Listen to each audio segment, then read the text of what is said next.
dangers of digital technology are not looming on the horizon, they are here.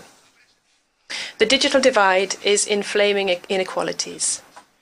Hate speech, disinformation, and conspiracy theories on social media platforms are spread and amplified by AI, undermining democracy and fueling violence and conflict in real life. Online surveillance and data harvesting are enabling human rights abuses on a mass scale. And technology companies and governments are far from finding solutions. We must move fast and mend things. New technologies require new innovative forms of governance, with input from experts building this technology and from those monitoring its abuses. And we urgently need a global digital compact between governments, regional organizations, the private sector and civil society to mitigate the risks of digital technologies and identify ways to harness their benefits for the good of humanity. Some have called for consideration of a new global entity on AI that could provide a source of information and expertise for member states. There are many different models, inspired by such examples of the International Atomic Energy Agency, the International Civil Aviation Organization, or the Intergovernmental Panel on Climate Change. And the UN stands ready to host the global and inclusive discussions that are needed, depending on the decisions of member states. To help advance the search for concrete governance solutions, I will appoint this month a high-level advisory body on artificial intelligence, which will provide recommendations by the end of this year.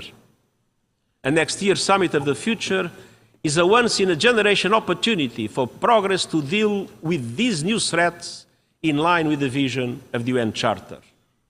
Member states will decide how to move forward on the new agenda for peace, the Global Digital Compact, reforms to the international financial architecture, and many other proposals to address challenges and bring greater justice and equity to global governance. Excellencies, the United Nations was created precisely for moments like these, moments of maximum danger and minimum agreement. We can and must use our tools in flexible and creative ways. Last month, we saw the dividends of determination off the coast of Yemen. Carrying 1 million barrels of oil, the decaying FSO Safar supertanker was a ticking time bomb, a looming ecological disaster in the Red Sea. But no one offered to solve the problem. So the United Nations stepped in and brought the world together. We mobilized resources, assembled the experts, navigated difficult negotiations and built trust. We have more work ahead and more resources are needed. But last month, the oil was successfully transferred from the Safar. This UN-led action saved the Red Sea. When no one else could or would, UN determination got the job done. Despite our long list of global challenges, that same spirit of determination can guide us forward. Let us be determined to heal divisions and forge peace, determined to uphold the dignity and worth of every person, determined to realize the Sustainable Development Goals and effectively leave no one behind, determined to reform multilateralism for the 21st century and come together for the common good. And I thank you.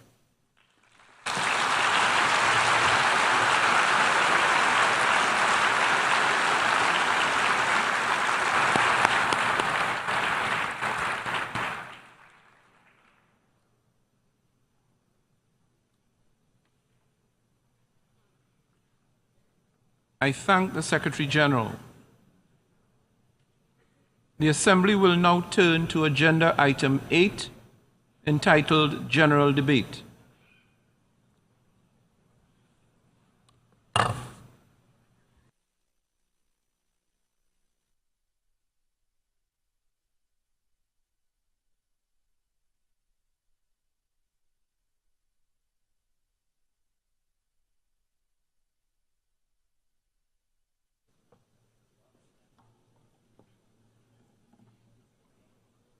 Excellencies, Heads of State and Government, Mr. Secretary General of the United Nations, honorable ministers, distinguished delegates, and all stakeholders here present. Good morning. It is my honor and privilege as President of the United Nations General Assembly to welcome you to this hall for the opening of the general debate of the 78th session. Allow me to acknowledge in our midst today several presidents, former presidents of the General Assembly, including His Excellency Han Sang-soo, former Prime Minister of Korea, who served as President of the 56th session of the Assembly, and who now sits as Chair of the UN Council of Former Presidents of the General Assembly.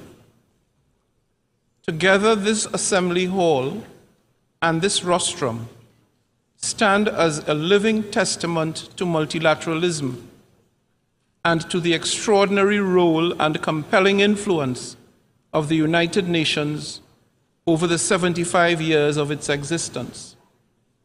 It is a unique and truly global platform for debate, dialogue, and problem solving through multilateral diplomacy.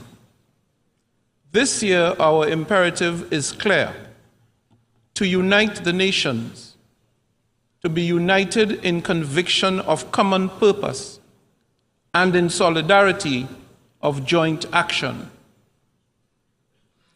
Excellencies, such a common coordinated approach is needed now as much as at any point in our history. War, climate change, debt, energy and food crises, poverty and famine. These crises are directly impacting the lives and well-being of billions of people around the world. They are rolling back decades of hard-won development gains and thus condemning millions to lifelong intergenerational poverty and hardship. It is at times like these that we must search deep within to find our better selves and our common humanity that impels us to meet the moment. I therefore implore you, let us use this forum for that which it was intended. Let us listen and learn. Let us rebuild trust and reignite global solidarity. And let us find common ground to address the challenges we face. Right. If the UN did not exist, we would have to invent it. We are fortunate, therefore, that it does indeed exist. Let us therefore make full and effective use of this unparalleled resource. Excellencies, this message is all the more important in light of the continued violation of the territorial integrity and sovereignty of a fellow member of the United Nations, Ukraine. That horrendous war has unleashed untold suffering and destroyed countless families, communities, and lives. Its cascading impacts has also spooked many developing countries in far-flung corners of the globe, unleashing acute shortages of essential commodities, triggering food insecurity and volatility in energy prices. It has even revived the unconscionable threat of nuclear war. We all want this war to end. It is an affront to everything that this organization and the UN Charter stands for. We need just and sustainable peace in Ukraine and elsewhere in the world, in line with international law and with the UN Charter. Peace must also be given a chance in other parts of the globe, from Africa to the Middle East. With the adoption of the Agenda 2063, Africa spelled a clear path for the Africa we want, and the continent still has a great chance to cut a corner in consolidating democracy and good governance. But the resurgence of coups in Africa is a regressive step, and the root causes of such alarming trends must be carefully analyzed and addressed. I urge you, member states, to use this high-level week not to fan the flames of conflict and hostility, but instead to opt for dialogue and diplomacy. We must remember that peace is an investment in our collective prosperity. I call on leaders to come together, to abide by the Charter, and support efforts to deliver a peaceful resolution to the war. Excellencies, yesterday we began our high-level week with the SDG Summit. It offered a prime moment to take stock of our successes and failures in delivering the Sustainable Development Goals. Front and center with the fact that 1.2 billion people are living in multidimensional poverty as of 2022. While some progress has been made on the goals, the summit is being convened in a context where there have been unacceptable delays and rollbacks. Let me be clear, we do not have the luxury of excuses, nor are we absolved of our responsibilities. The onus is on us, collectively, to make up for the lost momentum and work much harder in the remaining 7 years to accelerate progress on that which we have promised to deliver. The commitment to action presented at the summit should therefore be the tailwind to regain lost ground and supercharge implementation. Excellencies, the SDG Summit was only the start of what is a full agenda during High-Level Week. It naturally interlinks with the General Assembly's high-level dialogue on financing for development, which is key to accelerating the financing impetus for the SDGs. The preparatory ministerial meeting for the Summit of the Future will help to launch the negotiations of the Pact of the Future, giving guidance on how to ensure that the United Nations is fit for purpose in the 21st century. It will give member states the opportunity to come together and to transform our shared future. We will also see 3 health-related high-level meetings on pandemic prevention, preparedness and response, universal health coverage, and on tuberculosis, all of which offer us opportunities to better the lives of our global citizens. And the Secretary General's Climate Action Summit offers a moment to build political ambition ahead of COP28 in November. Tomorrow, I will also join hands with several heads of state and government to convene a breakfast summit to address the existential threats posed by sea level rise, an issue of significant concern to small island developing states, especially those in the Pacific region. Excellencies, allow me to pause here and to reiterate my deepest condolences to the governments and people of Morocco and Libya. The twin disasters of earthquakes and flooding have left thousands dead and untold more suffering. It is my sincere hope that resources and relief can be expedited to support all those who now find themselves in desperate need. As a citizen of a climate-vulnerable region, I urge member states to recognize the continued and escalating impacts of climate change and to deliver real transformative results. Let us work together to unlock the finances and resources required to support those most vulnerable in mitigation, adaptation, and resilience building. And let us continue to work on the multidimensional vulnerability index with the aim of moving beyond GDP to a measure of economic development that effectively captures a country's true vulnerability to external shocks. Excellencies, beyond the High-Level Week, this year we will commemorate the 75th anniversary of the Universal Declaration of Human Rights. This is an opportunity to rededicate ourselves to the principles enshrined in the Declaration and to remind ourselves that we are all born free and equal in dignity and in rights. As President of the 78th session, I am committed to championing vulnerable and marginalized groups, including indigenous peoples, peoples living with disabilities, and older persons. I have committed to ensure that we do not continue to neglect countries in special situations, and I intend to soon launch the High-Level Advisory Group on LDCs, LLDCs, and SIDS.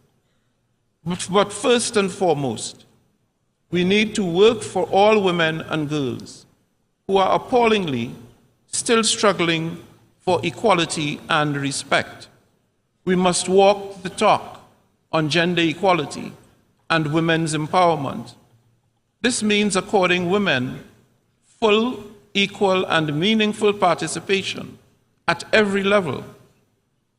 As an international gender champion myself, I'm strongly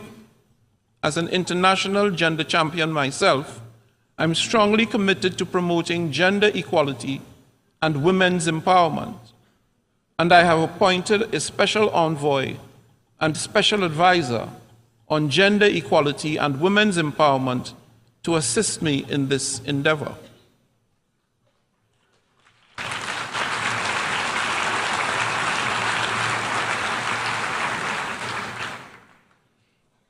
Before I close, allow me to emphasize this. Despite the many and complex challenges we face, we do have the capacity to effect change, consequential change. We can make a meaningful difference to the lives of billions of people, if we so choose. We do not lack capacity. What we lack is the will to act. By putting aside our differences and bridging divides, we can deliver, we must deliver peace, progress, prosperity, and sustainability to everyone, everywhere. So let us step up and take action now. Let us re-energize the UN General Assembly and demonstrate our capacity and our will to deliver for all. In the words of Stephen Pressfield, an author born in Trinidad and Tobago, the most pernicious aspect of procrastination is that it can become a habit. We don't just put off our lives today, we put them off till our deathbed. Never forget, this very moment we can change our lives. There never was a moment, and never will be, when we are without the power to alter our destiny. This second, we can turn the tables on resistance. This second, we can sit down and do our work. Excellencies, I thank you once again for your support to me and my presidency, and I wish you fruitful, productive, and healthy debate in the coming days. I thank you.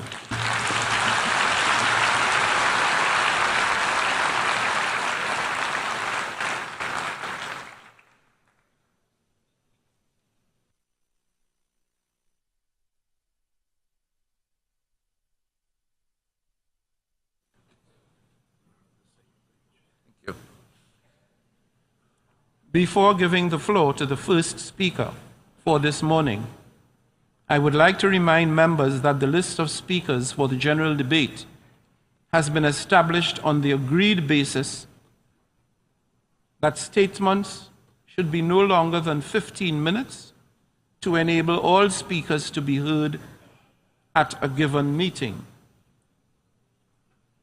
Within this time frame, I would like to appeal to speakers to deliver their statements at a reasonable pace so that interpretation into the other official UN languages may be provided properly. I would also like to draw your attention to the decision taken by the General Assembly at previous sessions, namely that the practice of expressing congratulations inside the General Assembly Hall after a speech has been delivered is strongly discouraged. After delivering their statements from the rostrum, speakers are invited to exit the General Assembly Hall through room GA 200, located behind the rostrum, before returning to their seats. May I take it that the General Assembly agrees to proceed in this manner? It is so decided.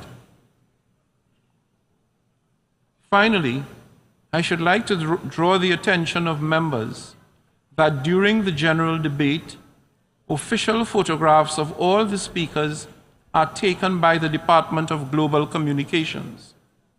Members interested in obtaining these photographs are requested to contact the Photo Library of the United Nations. The Assembly will hear an address by His Excellency Luis Inácio Lula da Silva, President of the Federative Republic of Brazil.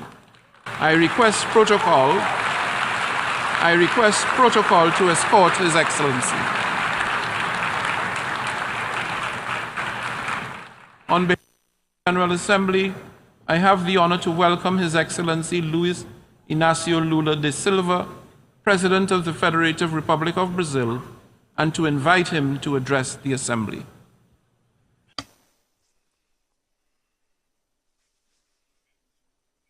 My greetings to the President of the General Assembly, Ambassador Dennis Francis from Trinidad, Tobago. It's a great pleasure to be preceded by the United Nations Secretary General Antonio Guterres. I greet each of the heads of state and government and delegates present. I pay homage to our compatriot Sergio Vieira de Mello and 21 other employees of this organization, victims of the brutal attack in Baghdad 20 years ago. I also wish to express my condolences to the victims of the earthquake in Morocco and the storms that hit Libya.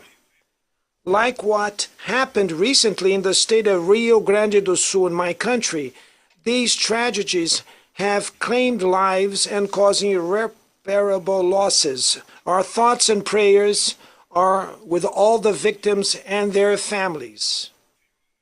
Ladies and gentlemen, exactly 20 years ago, I stood on this rostrum for the first time and said, on that September 23rd, 2003, my first words before this World Parliament be of confidence in the human capacity to overcome challenges and evolve towards superior forms of coexistence. I return today to say that I maintain my unshakable trust in humanity. At that time, the world had not yet realized the severity of the climate crisis. Today, it knocks on our doors, destroys our homes, our cities, our countries, kills and imposes losses and suffering on our brothers, especially the poorest.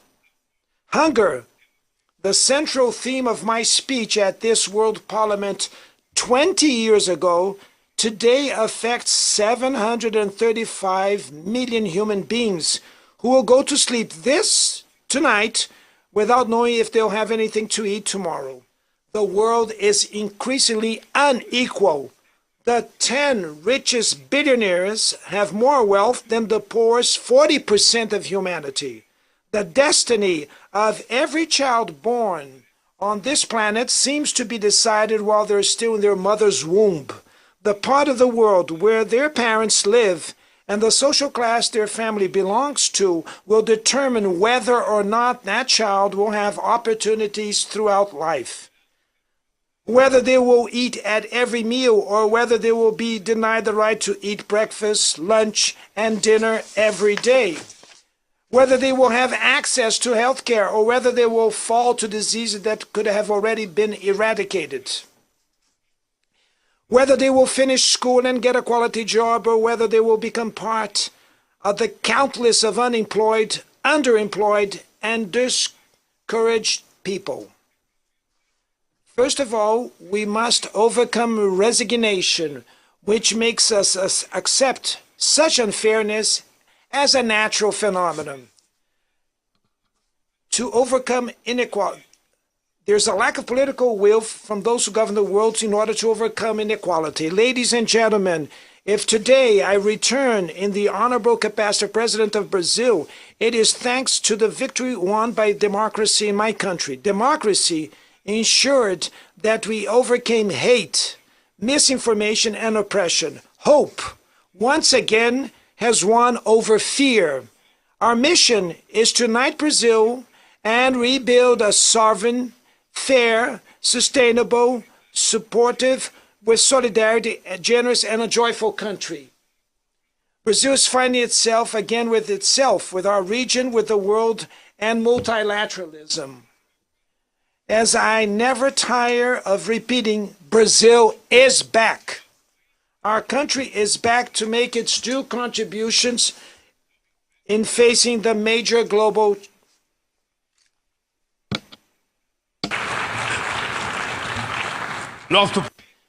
Our country is back to make its due contribution in facing the major global challenges. We have reclaimed our foreign policy's universalism, marked by respectful dialogue with everyone. The international community is immersed in a whirlwind of multiple and simultaneous crises. The COVID-19 pandemic, the climate crisis, the food and energy insecurity have been amplified by growing geopolitical tensions. Racism, intolerance, xenophobia have spread, encouraged by new technologies created supposedly to bring us closer together. If we had to summarize these challenges in a single word, this challenge could be called, the reason for its challenge would be inequality. Inequality is at the root of this phenomena, or acts to aggravate them. The UN's broadest and most ambitious collective action aimed at development, the 2030 Agenda, could turn into its biggest failure. We have reached half of the implementation period and are still far from the defined goals. Most of the Sustainable Development Goals are moving at a slow pace. The moral and political imperative of eradicating poverty and ending hunger appears to have been numbed. In the 7 years that we have left, reducing inequalities within and between countries should become the core objective of the 2030 Agenda. Reducing inequalities within countries requires including the poor in government budgets and making the rich pay taxes that are proportional to their wealth. In Brazil, we are committed to implementing all the 17 SDGs in an integrated and indivisible manner. We want to achieve racial equality in Brazilian society through an 18th goal, which we will voluntarily adopt.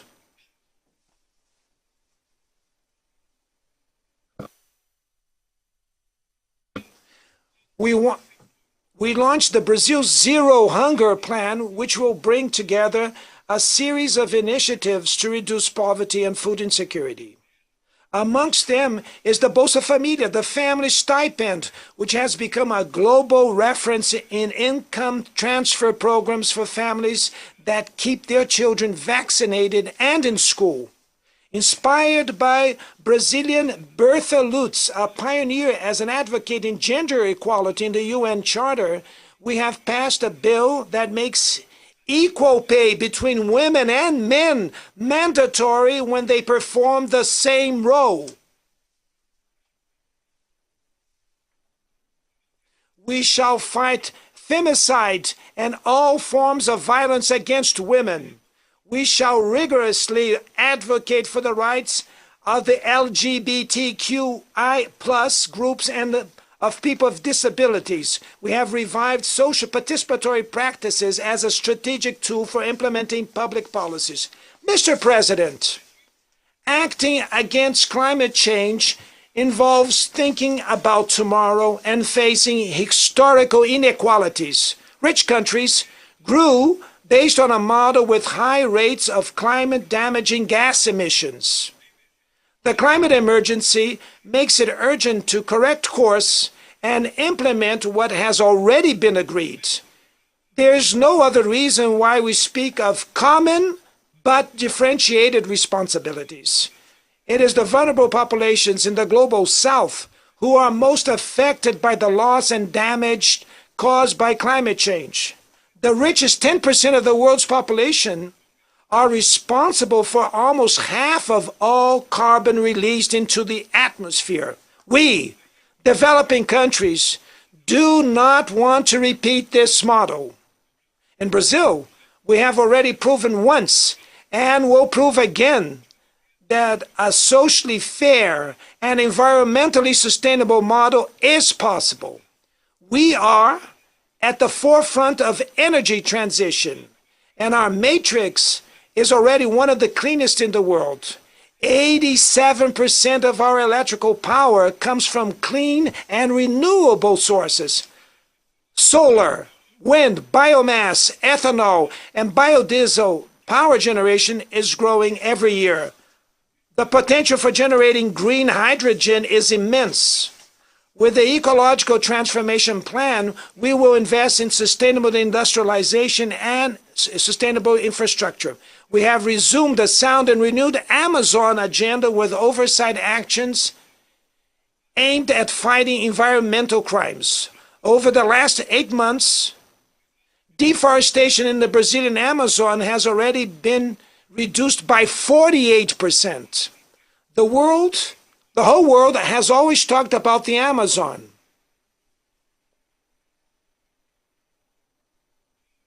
The whole world has always talked about the Amazon. Now, the Amazon is speaking for itself.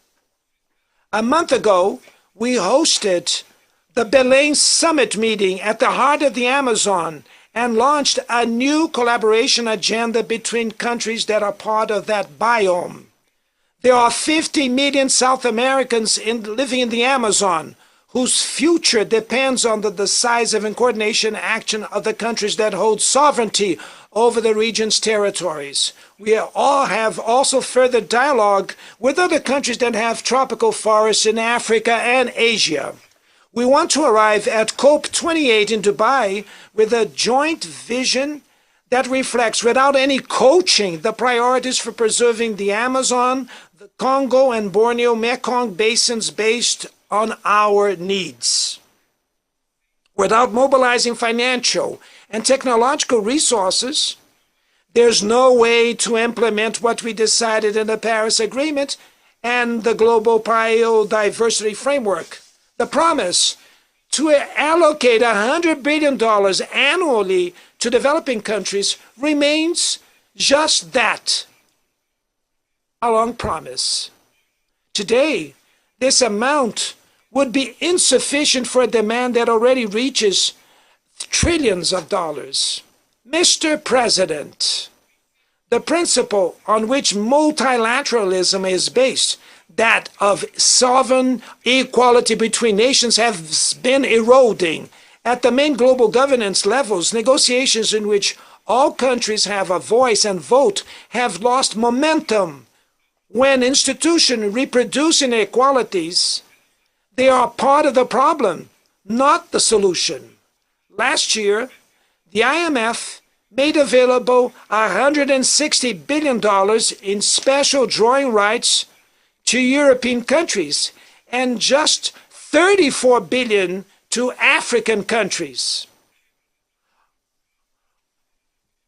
The unequal and distorted representation of the management of the IMF and the World Bank is unacceptable.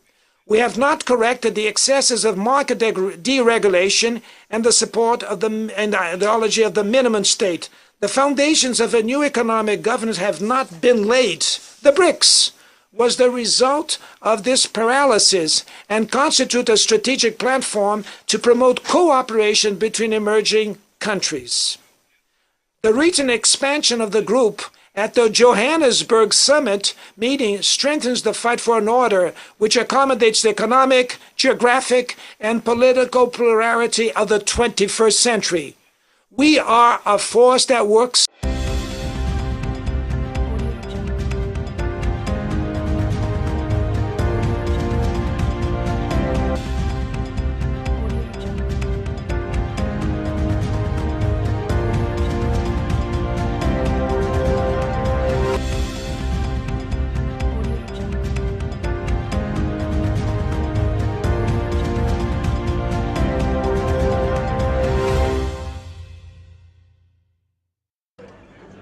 A man that has become an enigma in the film industry in the country, Banto. On behalf of the trustees, the General Committee members of the Ikoyi Club 1938, I would also like to add the following sentence on behalf of our life members too, because I know we have a lot of life members here this afternoon. Distinguished members of the Ikoyi Club 1938, our past chairman present here today, our invited guests, ladies and gentlemen, this is Ikoyi Club